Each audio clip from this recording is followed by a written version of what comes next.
Ito tayo sa bahay ni birthday boy. Ano, sigatang mo ito ngay. Latoy, tunom, lutan. Oh, maya. Sige, tutulog ko naman. Oh, guys. Yan. Masod. Tunom naman dyan, hito nga ginatang ko. Puro, nagkagaya.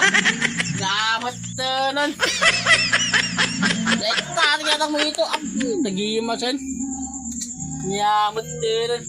Sulat ti kinaya ti budget ko, guys. Sulang ti kinaya ti budget ko. Ano santa ah? Ano ka na, puro din nakilala mo kastoy. Magpupunta, toy. Guys, wait.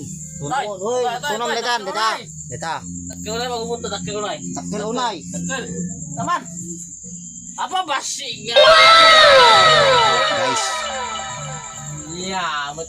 Ne, apa silang ti nabatbati nga lakodan di market. Nagpilpil yan. Naman lao na detan. Pura. Oh, ni birthday boys. Oh. Apa basi? Ano sa tanda?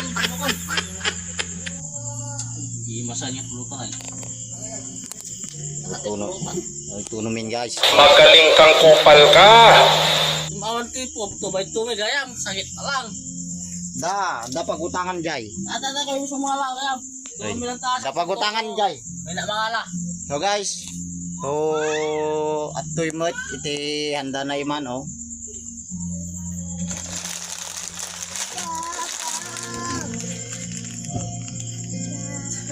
Complete Ricardo. Ricardo's ready to cook, ready to pang 100%.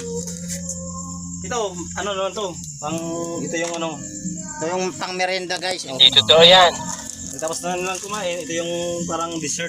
Oo. So guys, oh, andun yung hito na ginawa ko kanina. Ano yan? 3 kilo yan. Oh. So ano lang, pumayat lang kasi dahil ano. Yan lang yung nakain eh. Yan lang yung natira kanina. Pumayat lang kasi pakainin nyo kasi pag nahuli yung ito, pakainin nyo agad para lumaki. Huwag na yung hindi nyo papakainin, papayat, o tingnan nyo. Bahala ka sa buhay mo. Ginusto mo yan eh. Nagpasarap na eh. Idadamay mo ako sa hirap. Tuluhin mo. Hindi kita tutulungan. Ikaw mag-isa. Kaya Tandaan mo, ikaw mag-isa maghirap. yun na lang yung binigay sa akin, yun lang yung natira. Buti pa ibinigay